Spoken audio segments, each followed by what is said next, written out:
why do you love art, and how did you first fall in love with it?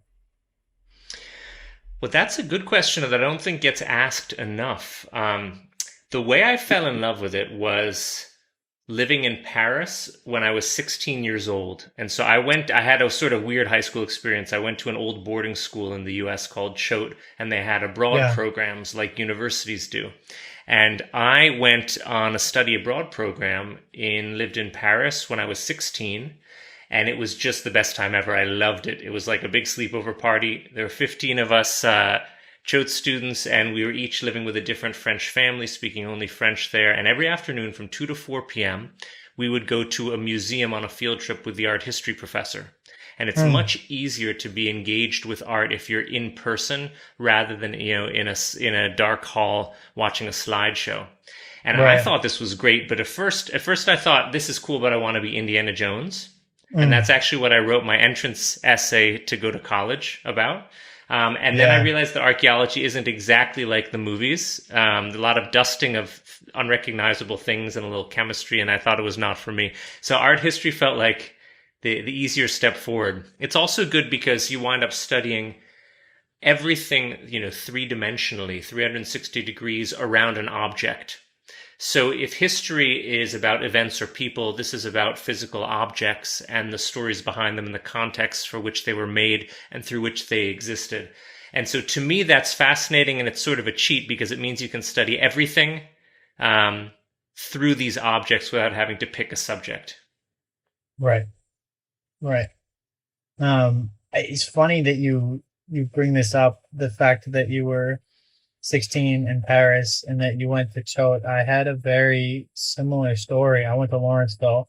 I'm actually going to Lawrenceville later Okay, today to teach. And when sweet. I was 16, I moved to Paris alone, and just sort of Wow. lived there. Over the summer was my freshman That's year awesome. summer. Wow. I went there.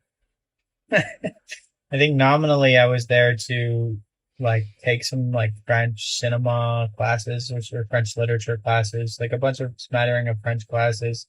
But the truth of it was I didn't spend that much time in class. I spent most of my time in bars and cafes and museums. The Musée de Lingerie, I absolutely loved. Hmm. That was one of my first entrees into like scandal and intrigue in the art world. So that was cool. But it's funny to hear That's a you. really weird coincidence, man. That's wild. Yeah, I honestly maybe I should have read up more about you, but I had no idea. So that's funny. Um, I guess and I agree with what you're saying about seeing art in person. It is very much a different kind of experience to like be there with the art in conversation with the art, like rather than looking at it on a screen, or looking at it in the printed pages of a book. Um, art can, or sculpture in particular, I've found can really just like stare you down, capture you. But anyway, Absolutely. I want to go ahead. Sorry. There's a vibe that you get when you're in front of a work of art that you don't get through the slides. And I always say that some of the digital images that we can have access to now are remarkable from a scholarly perspective. Like I have a whole book about the Ghent altarpiece, which I've seen in person many times, but when you're in person, it's behind this, bulletproof glass and you can't get close than about a meter and a half away. And there's a billion pixel digital image that's freely accessible online. And in it, I was able to spot a figure I had never seen in person. And I wouldn't really be able to Mm, see in person. So sometimes it can make breakthroughs, but you just don't have the vibe. And what I like in particular is an art pilgrimage to see a single work of art that I'm excited about that I have to make a journey to. So all these great right. universal museums are cool, but then you're seeing, you can see 2,000 objects in one space. But I like the single, destination object that is in some remote church that I have to journey to. That's my favorite way to approach it. Yeah. Where is the ambassadors hanging? The Hans Holbein the Younger painting with the wooden That's skull. that's at the National Gallery in London. And when I did a In London. master's at the Corto Institute in London, I was visiting it all the time. And also my favorite painting, Bronzino's Allegory of Love and Lust, is in the same museum. So that was like my hometown favorite for more than a year. I would go in many times a week. It was really special to be able to spend so much time there. Um, Mm-hmm. and the other thing it gets me thinking about is I have no idea whether this is true or not, but someone once told me that the Mona Lisa, which I've had the great fortune of being able to see in person once, was like changed 3 times a day. It's sitting there behind the bulletproof glass. I don't know if it's whether the Mona Lisa or something else. Do paintings ever rotate between two like high quality replicas or forgeries and the real one to prevent against like theft? Yeah, it's a good question. Not the way you're thinking of it, but one thing that surprised me is I gave a talk at the Albertina in Vienna a couple years ago in support of my book, The Art of Forgery. And I was all excited to see the Albrecht Dürer drawings and paintings. Oh man, extra credit. You got it. Very good. So I was giving a talk in support of this, and I was all excited to see the Dürer drawings and watercolors. And I went to see them in the gallery, and when I saw them, I thought something was funny, but I wasn't quite sure what. And then I found the wall copy, which was sort of hidden away. They were being a little bit sneaky. And it explained that only once for 6 months every 4 years are the originals on display. And at all other times they have high-quality replicas because prolonged exposure to light would deteriorate them. So I had been all excited to go speak at this museum to see the very works that were not on display. And I actually came back a few years later because I live now in Central Europe, not that far away, when there was a special exhibit, and every 4 years people come to see the originals, which are otherwise in storage.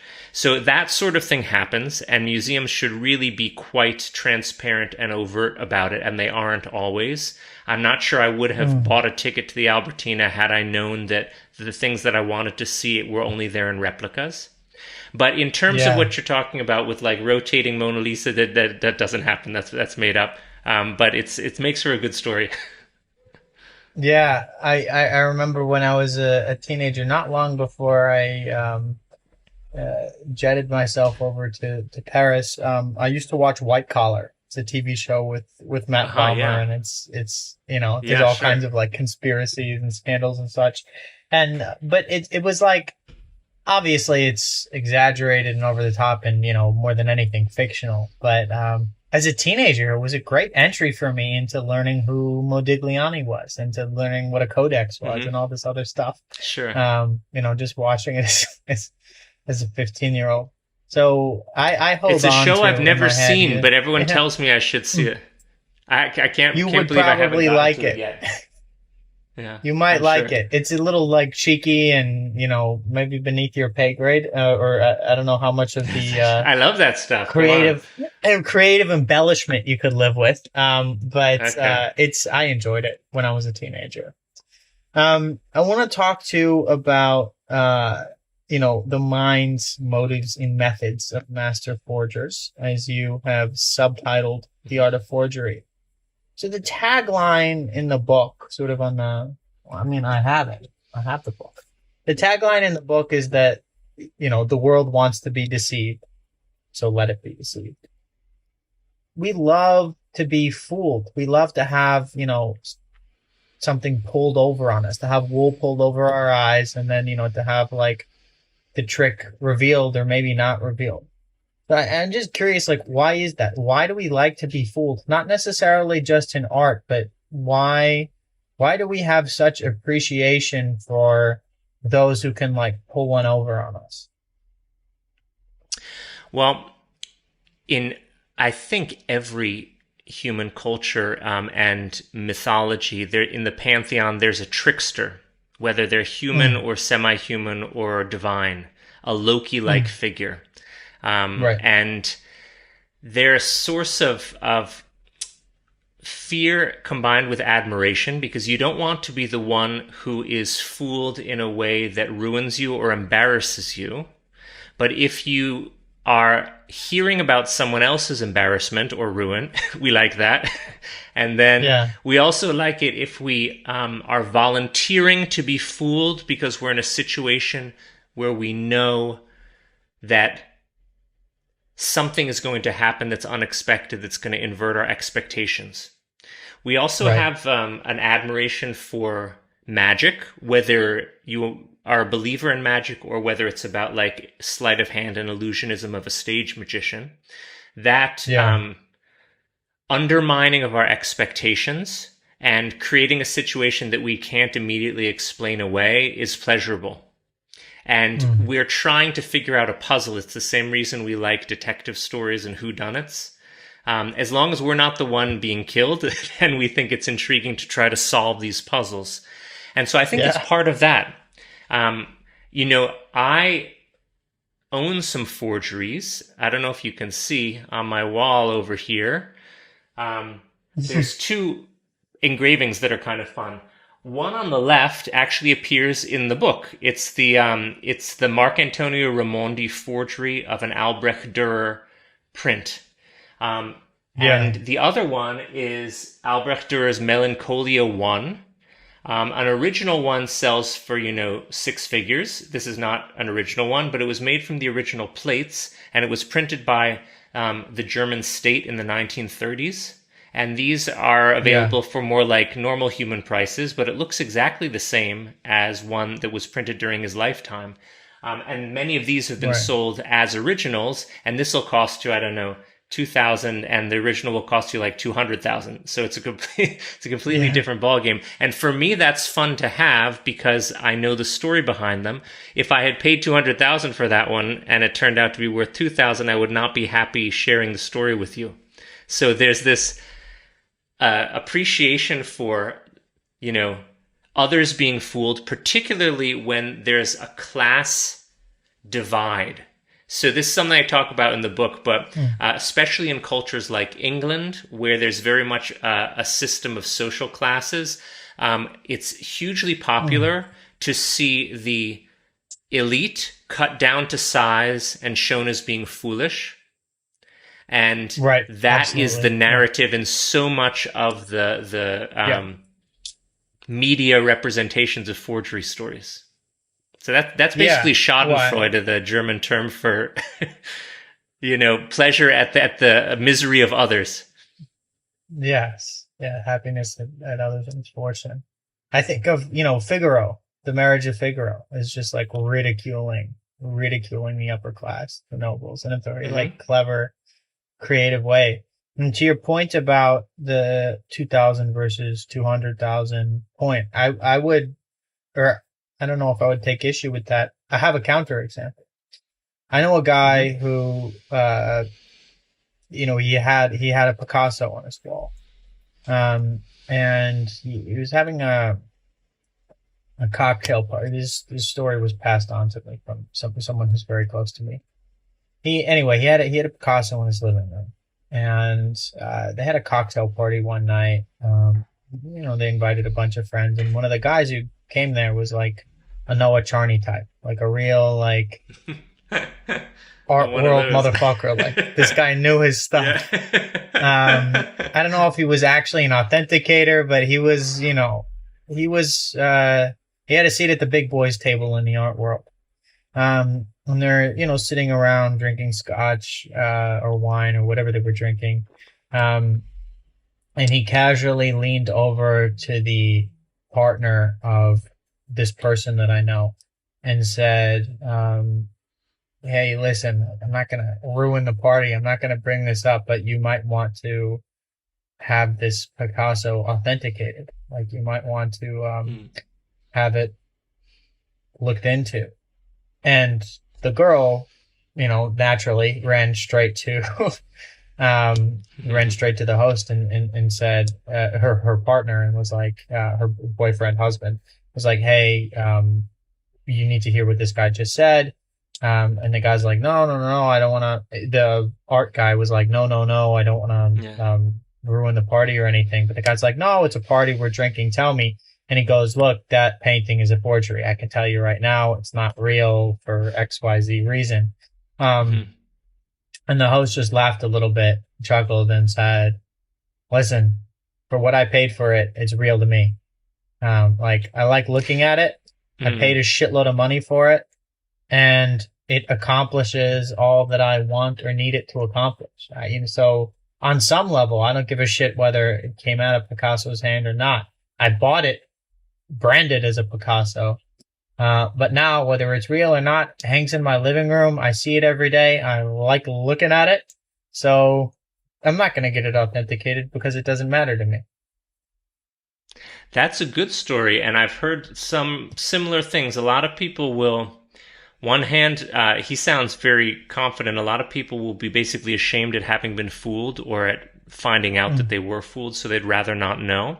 But it reminds me of a case study of the Wakker Van Goghs in a most famous trial, early trial that involved forensic investigation in Amsterdam in the 1930s with a series of paintings ostensibly by Van Gogh that were brought into question because the people who acquired them had conflicting opinions from the two leading Van Gogh scholars of the time, a guy named H.P. Bremmer and a guy named Bart de la Faye. And if the experts had agreed, then there would have been no question, but they couldn't agree on 5 of these Van Goghs that came from this mysterious collection. And in the end of the trial, it was determined that all 5 of them were forgeries. And one of them was owned by a wealthy American collector named Chester Dale, who has a wing of the National Gallery in D.C. named after him because he donated to have it built. And he said, as long as I'm alive, this is by Van Gogh. And that was the end of the story. He didn't want to hear about it. And you have similar things, with like the Shroud of Turin, which 4 separate scientific labs have identified as a 13th century painting, a forgery meant to look like a religious relic. And a 13th century bishop had said this is a forgery. But, it doesn't stop people from believing in it. Millions of people come to visit. So the power of belief can overcome scientific fact. We see this just beyond the art world. We see this, in politics, in science, in belief, in creationism, you name it. So this is a human thing that we don't like to be proven wrong. We don't like to have demonstrated that we backed like the wrong horse in the race. So we're willing to be very stubborn to prove to ourselves that we were right all along. Right. This dichotomy is interesting too between, on the one hand, wanting to be fooled in certain circumstances, and on the other hand, stubbornly and obstinately refusing to admit when we were wrong. Maybe, as you said before, we like it when it happens to our buddies, but not when it happens to ourselves. I think too of, this idea of real to me, like it's real to me, or someone says that's not real. And I go, it's real to me. And that's all that matters. There's this, I've done a lot of research on or writing about thinking about con men, imposters, people who sort of assume the identity of other people, like Martin Guerre, for example, is a French guy. James Arthur Hogue was this 28-year-old dude who was a serial petty drifter, and he pretended that he was a teenager and applied to Princeton using bogus credentials in the 90s. And he got in and he killed it, and took 7 classes at a time, got straight A's, and it was interesting. And there's all these other Ivy League imposters, Akash Maharaj is one, Lon Grammer is another. But on the subject of Hogue, David Samuels he's a writer. He's been on this podcast actually. He wrote this book called it was a New York article that became a book called The Runner, because James Hogue was also on the track team. And one of the lines in the book was that he was a ghost who became a vector for the myths and dreams or whatever of everybody else. And when he was exposed, he went back to being a ghost. So I was writing about this, thinking about this, and it's people say James, his pseudonym at Princeton was Alexi Indri Santana. People say, well, Alexi was never real. Alexi never existed. But he did exist in the hearts and minds of people who knew him. And a painting that's fake does exist. This fake Picasso does exist in my close friend's living room. And it's real to him. So it's a question of what's real and what's not. maybe it's a personal, there is no universal one thing that's real to one person, like a religious belief, for example. My religious beliefs, not that I have too many, can be very real to me, but not necessarily to you. Absolutely, yeah. And forgeries, especially, they are all actual objects. Although the latest variations are things like NFT forgeries, where the original isn't actually an object, the forgery isn't either. But yeah, in most cases, traditionally they are objects. Some of them are very beautifully done. And they have stories to them too. They have biographies. They've been believed in or not. And they have a value, especially ones that are not mechanically reproduced, but are made by an artist. They are original objects in derivative imitation of the style or an exact work by another artist, but they're still original and they can be very beautiful. Just like you go to museums, you see art students copying works in the museum, which is legal to do. It only becomes illegal if you try to commit fraud by passing it off as something more valuable than it is. Those are all legitimate objects too that can have their own stories, and people can love them or hate them. So yeah, I totally agree. Yeah, I think too of American Hustle. Have you seen the film? I did, yeah. David O. Russell. Yeah, and there's that line in the film. They're looking at a painting that's hanging in a museum, and it's like this. You see this painting here. People come from all over the world to see this painting, but it's a forgery. And the line that really sticks with me is, people believe what they want to believe, which is very true. We convince ourselves of all kinds of bullshit all the time. We're like, of course, we're the best con men because we're able to con ourselves into, like, you're the best con men are able to con themselves into believing their own bullshit. It's like people believe what they want to believe. Anyway, we can move past. This is all very like high level, surface level stuff. Maybe time to move into a more focused line of questioning, which relates to what motivates a person to actually go and become an art forger, other than the obvious monetary benefits. You've written about the whole like chip on your shoulder paradox, or the whole like, redemptive or redemption aspect, and then there's the like getting back at the art establishment for somehow rejecting you. But like one thing that sticks out to me, this guy David Samuels, who I mentioned before, also wrote a long piece for the New Yorker about the Pink Panther diamond thieves. They steal precious gems all over Europe. And one of their motivating fact, these were all guys who came out of like the Yugoslav wars, like ex-Serbian paramilitary guys. And one of their motivations for like plundering, I mean, that's not really the appropriate verb. They're not plundering. They were stealing from like high-end jewel stores. But one of their motivations for like plundering these jewel stores in Western Europe was that like Eastern Europe got the butt end of the stick. So there's this, or they felt that they were like left out of the growth that happened afterwards. So there's this like getting back at factor, or this like chip on your shoulder thing. That's not forgery at all, but it's just, I'm thinking about like the redemptive aspect.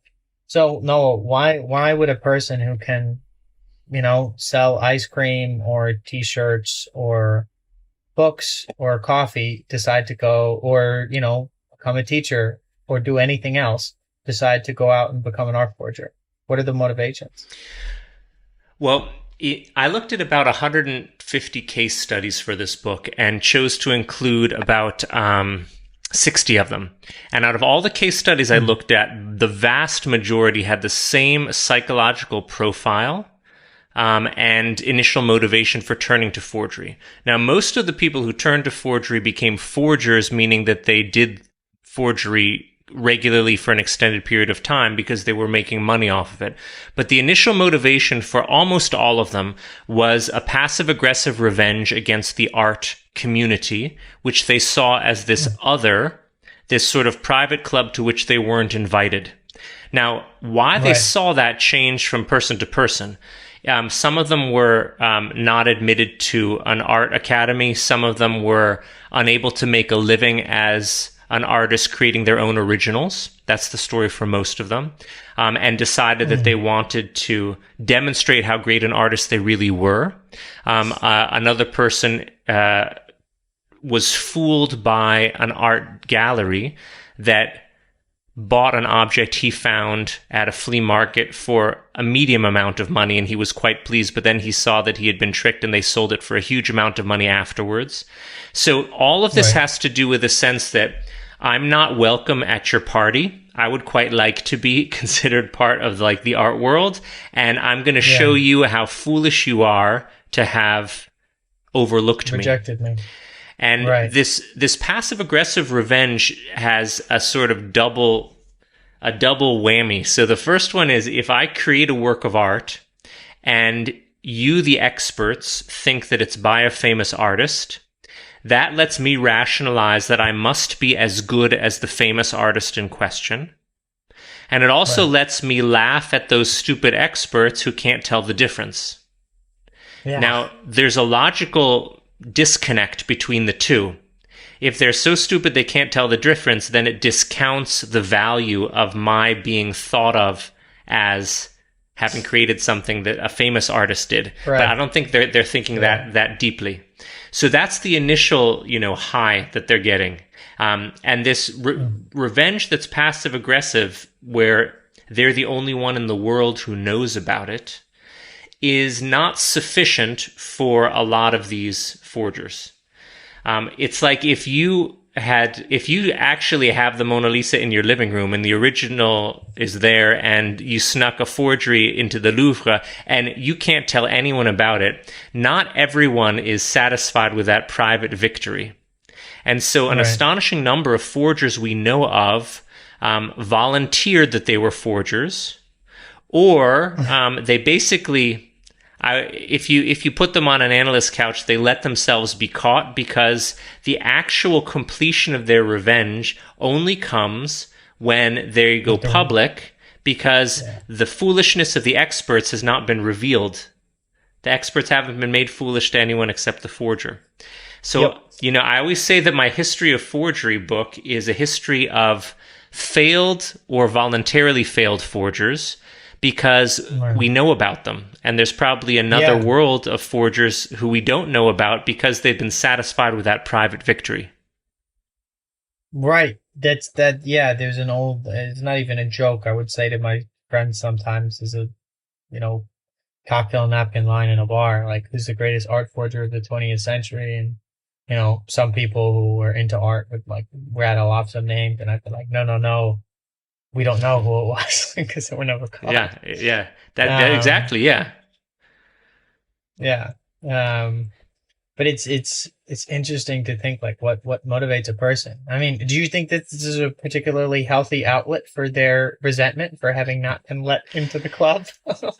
Yeah, it depends who you ask. Hitler was also not let into the club. He wanted to become an art student or an artist in Austria, and he had a rather more destructive outlet. So I'll take the lesser of evils. The passive aggressive nature of the revenge. The fact also, one of the reasons that I write about art crime all the time, but our forgery is in its own book, is because it tends to function independently of organized crime, and the people involved in it tend not to be career criminals and haven't been involved in other sorts of crimes. So from a criminological perspective, it's distinct, it's much less serious, and it's more like, I think I have a line in the book that I'm always quoting, the forgers are more prankster than gangster, and they think of themselves as like pulling the wool. It's like a Jackass episode, pulling the wool over the eyes of the elite.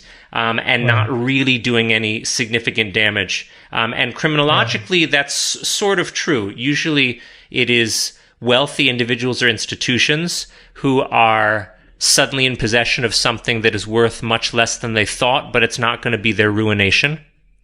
And the forgers are non-violent, and because they're not usually linked to other crime types, it's more innocuous when it comes to crimes. I guess it's a crime that it's like okay to find intriguing. And if you're going to go for a beer with a criminal, you'd probably rather go with a forger than, someone more objectionable. Right. Like Hitler. I mean, you say like it's the lesser of two evils. I don't necessarily see it as an evil thing, but I mean, to your point about crime, art, or maybe I'll ask, to what extent does forgery play into the sort of criminal underworld of, like, whether it's real art or art forgery, funding, I don't know, like bad shit, like terrorism or people hiding money and keeping the art in, like, whatever, free ports, and it's just another kind of asset. It's another way of moving money. So to what extent is art used in, like, bad shit, like terrorism or, I don't know, drug trafficking or whatever? Art crime is a significant funding source for bad shit. The forgery is much less so. What do you mean art crime? Forgery. What is a funding source for bad shit? Sure. So when I teach the history of art crime, I look at different categories, forgery being just one of them. So the most serious thing in terms of the extent of it, how difficult it is to police, and how it funds bad things is illicit trade in antiquities. Right. So this is usually taking antiquities directly out of the earth in unofficial excavations that are not supervised by archaeologists.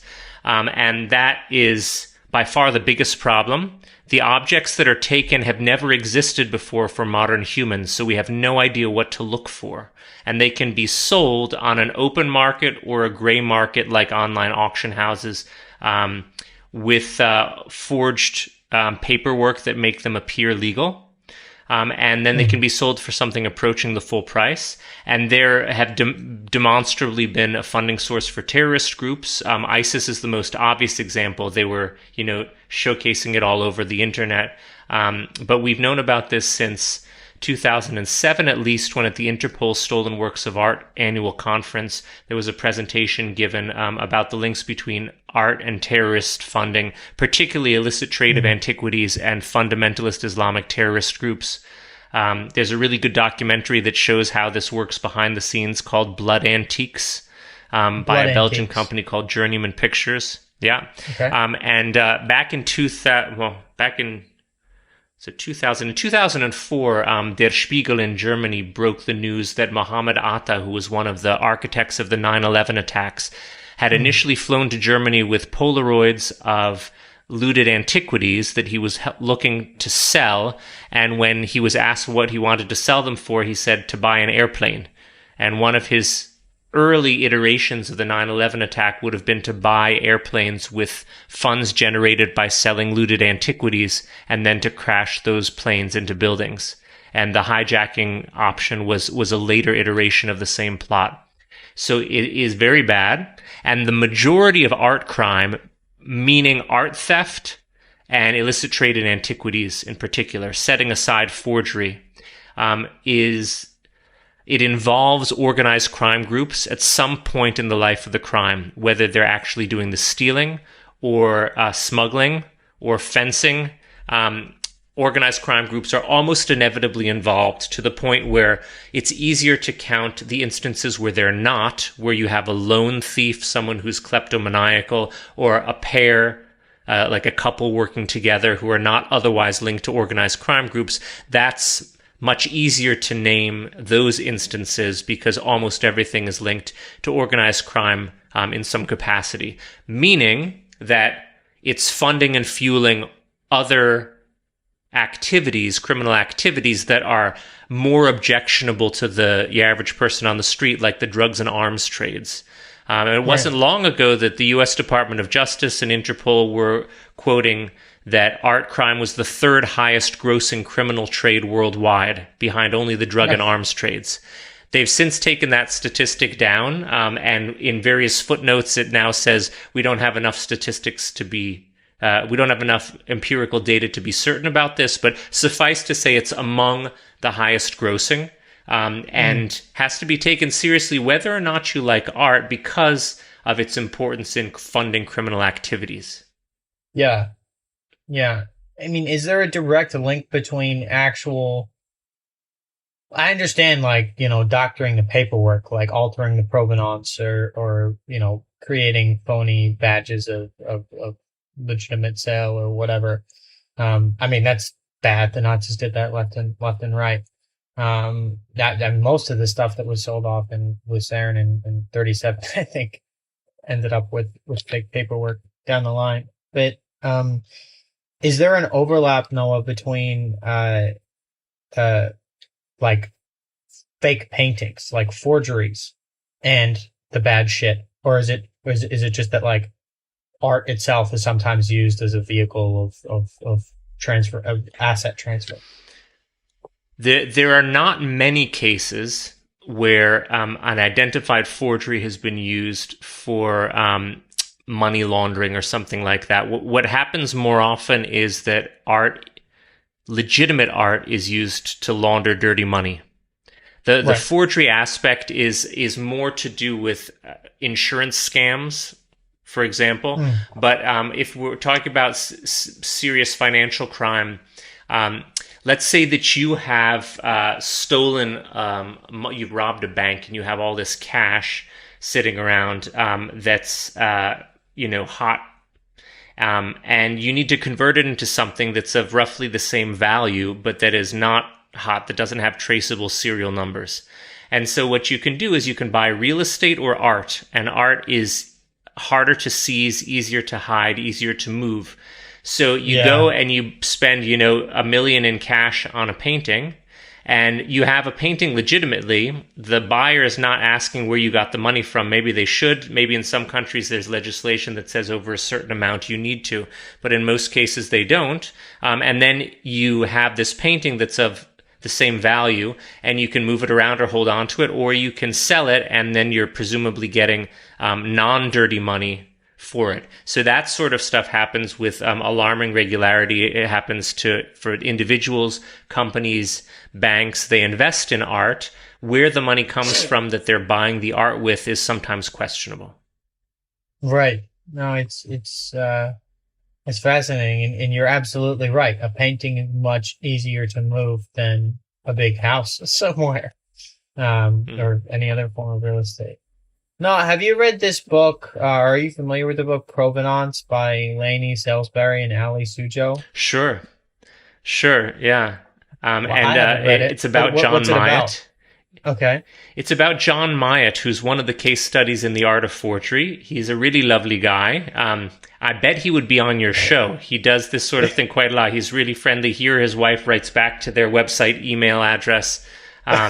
And provenance is basically telling his story. But the term provenance, not all your listeners may be familiar with. It means the documented history of an object. So anytime that object has been referenced in archival material, documents, photographs, that provides proof of its existence, and the more provenance that you have supporting the long-term existence and authenticity of an object, the more reassured buyers are that it is what you claim it to be.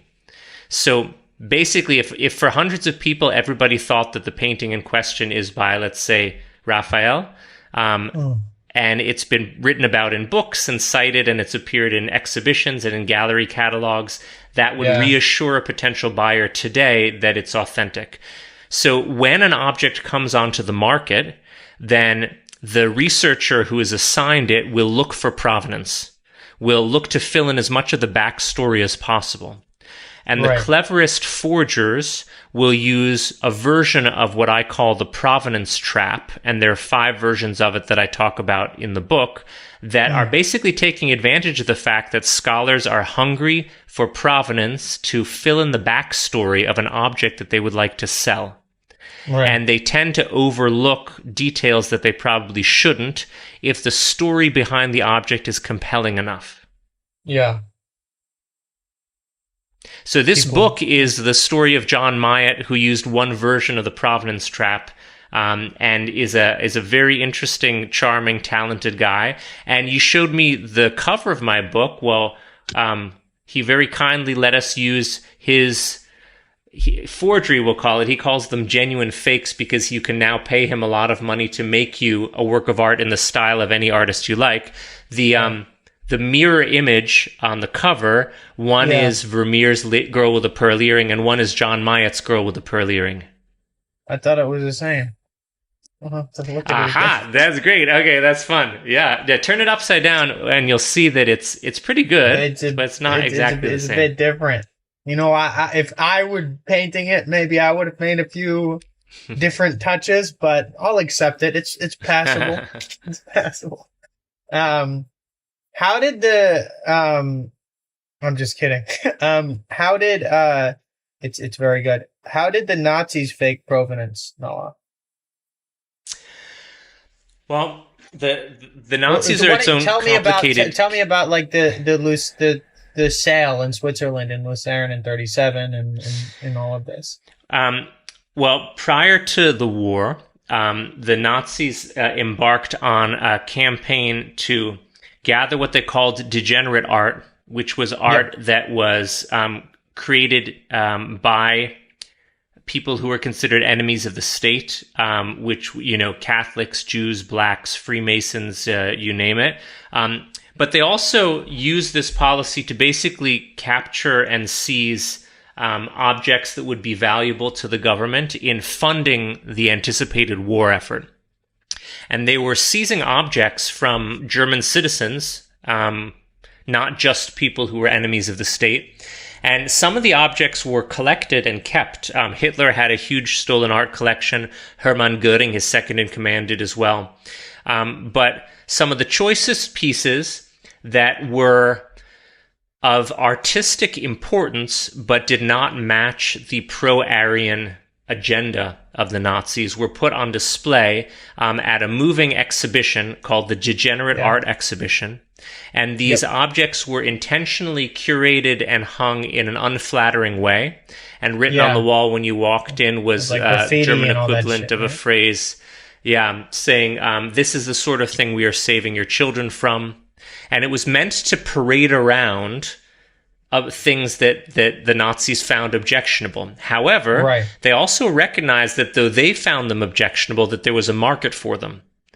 So they were because this was put up next to the Great German Art Exhibition, was like all the Aryan statues and shit. Yeah, there was the good is the good one and then the bad one, and then there's the dichotomy. But you're saying secretly, like, this was actually like a marketing tour to like drum up interest in this shit that they planned to sell afterwards? It was more afterwards. I don't think it was intended for marketing, but what happened was the effect, right? Like yes, absolutely. And it was clear that they were going to be getting rid of these things, and many artworks were destroyed. But quite hypocritically, they recognized that, you know, they shouldn't exist in our context, but if someone wants to pay us for them, they can. And so there was a series of auctions, and the most famous one you're mentioning was in Lucerne, Switzerland, where the objects were sold to anyone who wanted to buy, and there were a lot of American buyers, which is quite shameful. They knew where it was coming from. Superficially, paperwork was rigged, so it didn't look like it had been illegally seized from private citizens, but almost all of it had been. So there was only the most superficial veneer of subterfuge in terms of forging provenance for that auction house. Everyone knew where they were coming from, and some people just said this is too good a deal to pass up. And there was a concern that objects that weren't sold would be burned, and they did burn thousands of works of art that didn't sell, but they tried to sell them first. And they tried to sell them abroad, and a lot of Americans bought them. Well, this raises another question of restitution, Noah. So let's go down the chain 3 or 4 ownerships later. Piece of art is plundered by the Nazis or by, let's just use the example of the Nazis. The Nazis, you know, go into the private art collection of a Jewish guy in, you know, somewhere in Germany or Paris or wherever. they take his art, right?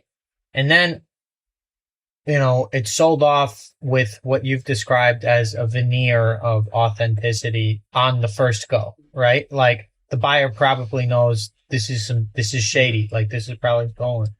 Then it gets sold again a second time.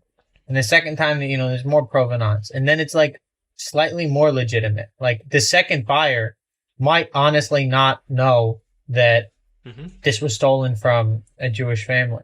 And then you go to a third and a fourth and a fifth buyer. You end up encountering this dilemma where the eventual, like a legitimate sale was made in which somebody paid a lot of money for something that they thought was real and they thought didn't have blood on it and they thought was, legitimately acquired. But in the painting's history, 2 or 3 or 4 ownerships ago, it was taken in an unscrupulous manner. And now it's hanging in, somebody's living room. So you end up with this very difficult question of restitution. Should the painting go back to the descendants of the Jewish person from whom it was stolen? Or because a legitimate sale was made, or it's past the statute of limitations, depending on the country? I don't know. I'm Jewish. My family, my grandmother was a German Jew. She fled Europe in the 30s. So I'm conflicted on this. It's a difficult question to answer. How do we go, or if it ends up in a museum, right?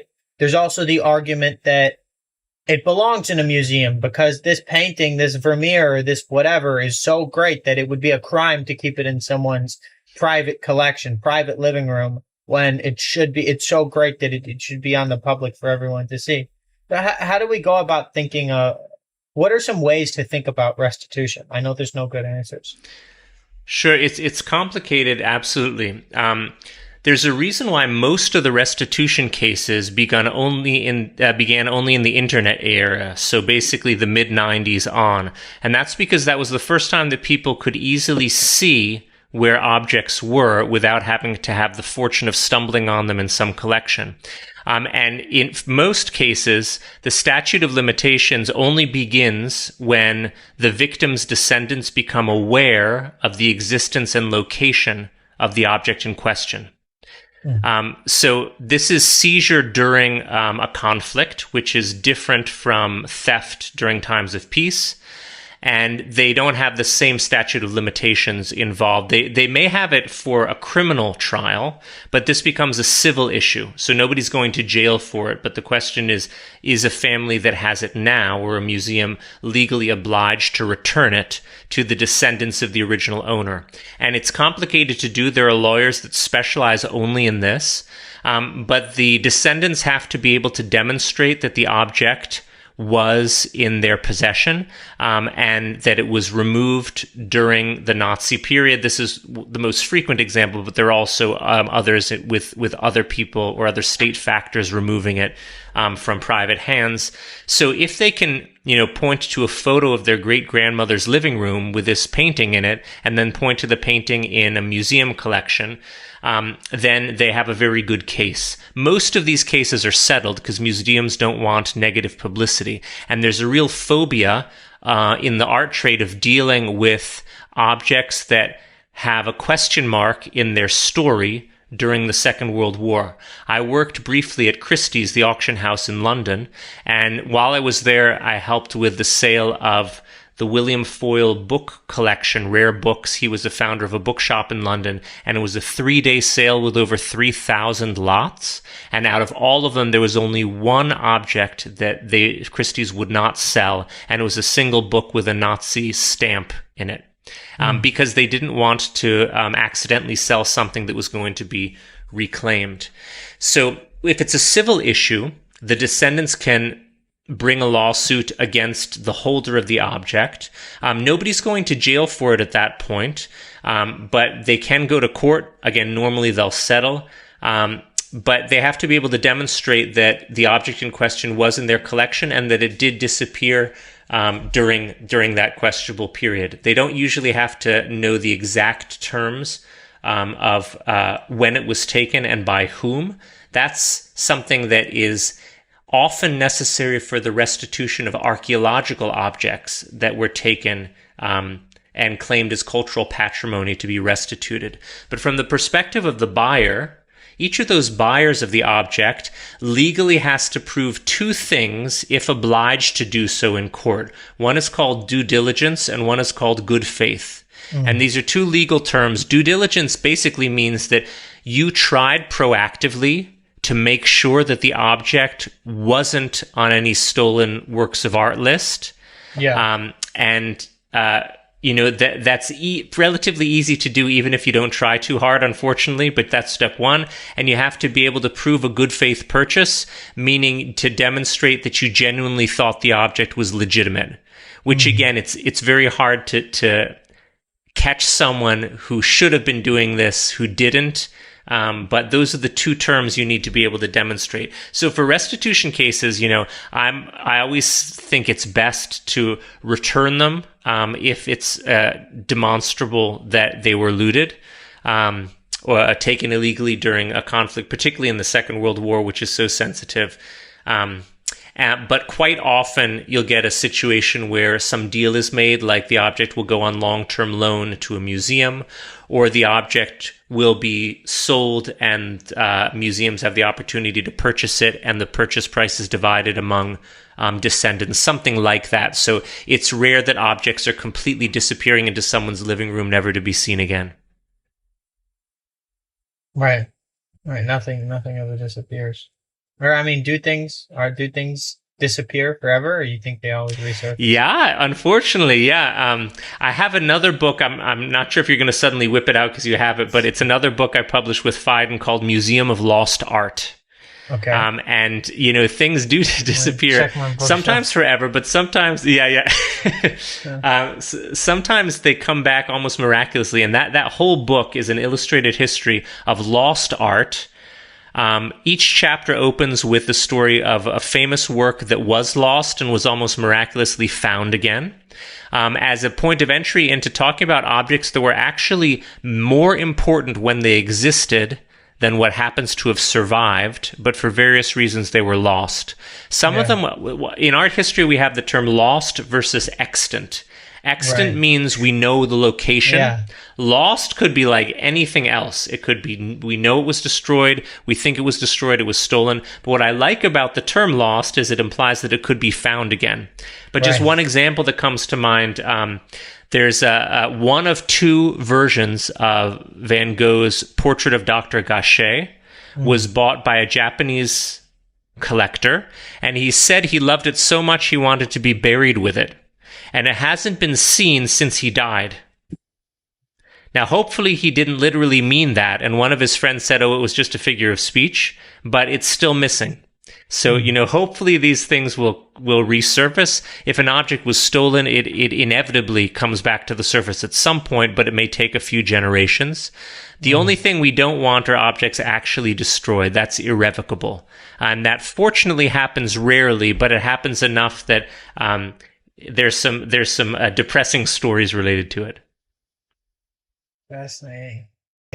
One thing you do write about, though, is wine forgery. And when I saw Sour Grapes for the first time and learned who Rudy Kurniawan was, I was like drawn into all this again because I'm all interested in like con men and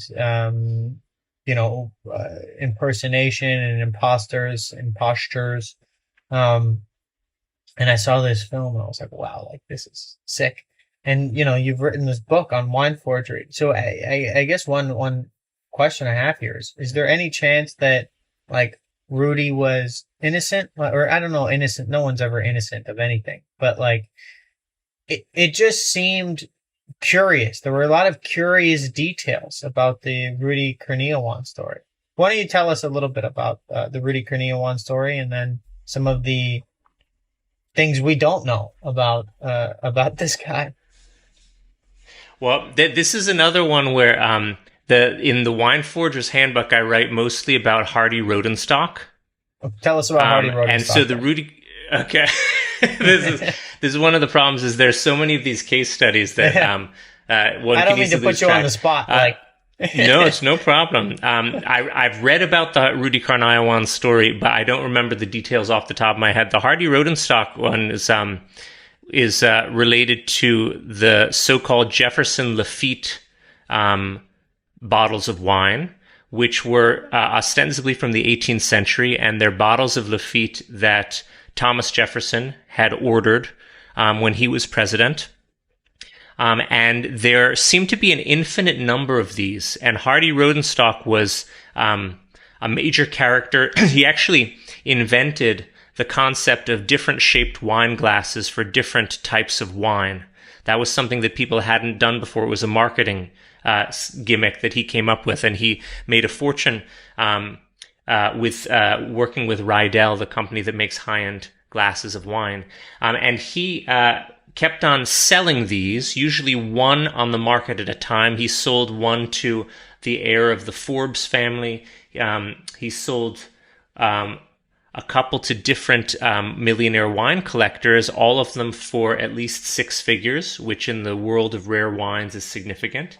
And one of the things that's complicated about it is that there are almost no people in the world who have ever tasted wine that comes from before the 18th century. Yeah. And so tasting it is really one of the only ways that you can authenticate it.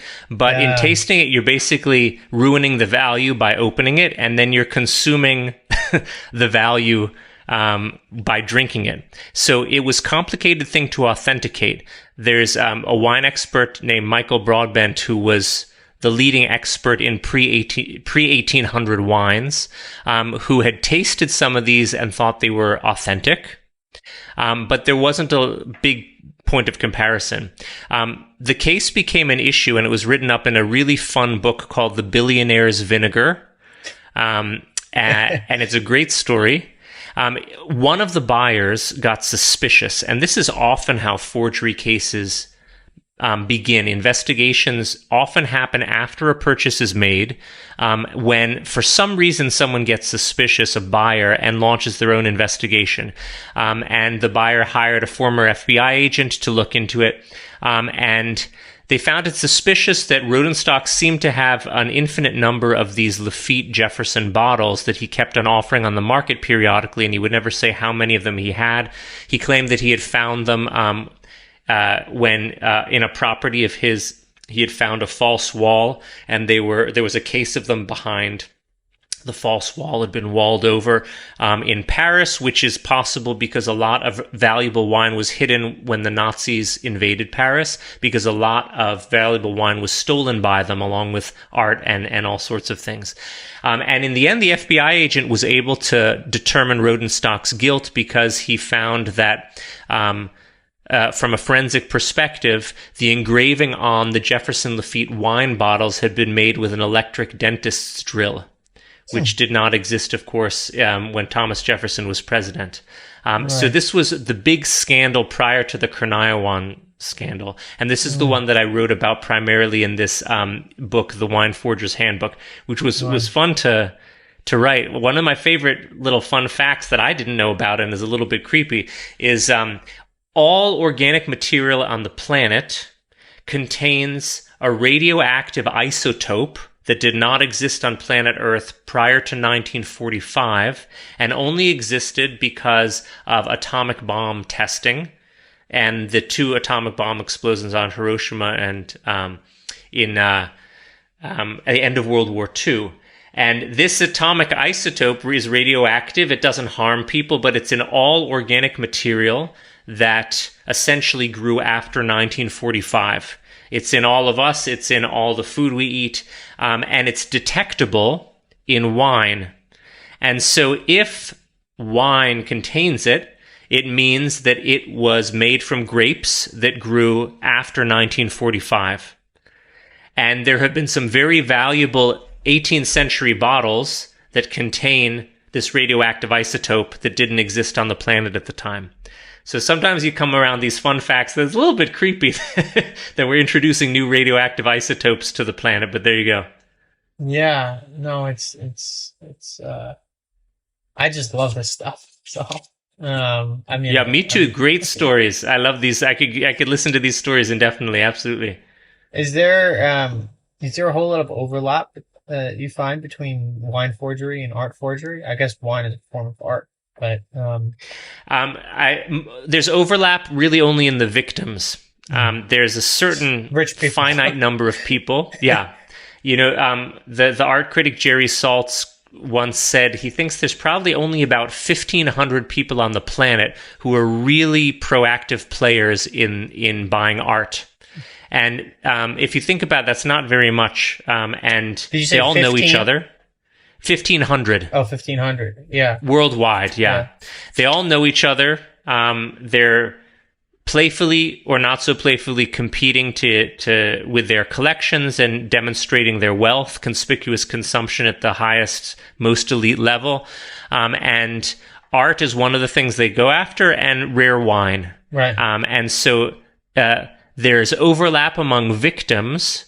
And there's large scale, like mass commercial wine fraud, just like there's mass commercial olive oil fraud. There's some actually, okay, so the reason that I got to be well known is somebody wrote an article about me having founded this study of art crime as a field of study in a New York Times Magazine article. And he later wrote a book called Extra Virgin, which is about forgery in the olive oil world and how the olive oil is almost never what it claims to be. It can be, yeah. What do you mean? I mean, the difference between... Well, how expensive is a bottle of olive oil? It's olive oil. Well, it's going into mass quantities, and the mafia runs much of Italy's olive oil trade. And the difference in price between extra virgin olive oil, or something labeled as such, and normal olive oil is considerable. So it's not like you have a single bottle going for 100,000, but you might have a million bottles going for 20 each instead of when it actually should cost 5 each. Yeah. So there's also forgery for, mass commercial wine. Yeah. Much more often than there is like a rare bottle that costs $100,000, because frankly, people are going to look harder at a $100,000 bottle of wine and wonder, should I be paying this? But they're not going to really think twice if they go to the supermarket and they're going to pay $20 for extra virgin olive oil from Calabria in Italy. And they're not going to know that it wasn't like cold pressed and there's actually only like 60% olives and this sort of thing. Not many people will know about that. So yeah, the forgery is everywhere. But I mean, we see that on social media. We see it in like political campaigns. We see it, every aspect of life. There are frauds taking place. Sometimes we're good at spotting them. Sometimes the committers of the fraud are basically too clever for us, and only a real specialist would be able to spot it. But it's a part of human nature to try to swindle people. Yeah. Some people do it for money. That's usually the outcome. Some people do it because they get an adrenaline rush from doing so. But for me, as long as I'm not the one being swindled, I think it's fascinating, and I love reading about it and writing about it. Yeah, it goes back somehow to the Schadenfreude thing. Yeah. Well, I mean, especially when it's when the person on whom the joke is laid is somebody that has very little in common with us, like some gazillionaire person. Exactly. The olive oil thing, fascinating. Yeah, check it out. Who would investigate olive oil? Next time I go to Woolworths, which is the largest supermarket chain in Australia, I'm going to demand to speak to the manager. I got my blonde Karen hair, and I'm going to say, I would like to see the provenance of this olive oil. And she is going to say, what are you talking about? And I'm going to make a big fuss. I'll get escorted out, probably banned. But you know what? It's for the integrity of the olive oil. It's for the greater good. It is for the greater good. Thank you so much for coming on the show, Noah. My pleasure.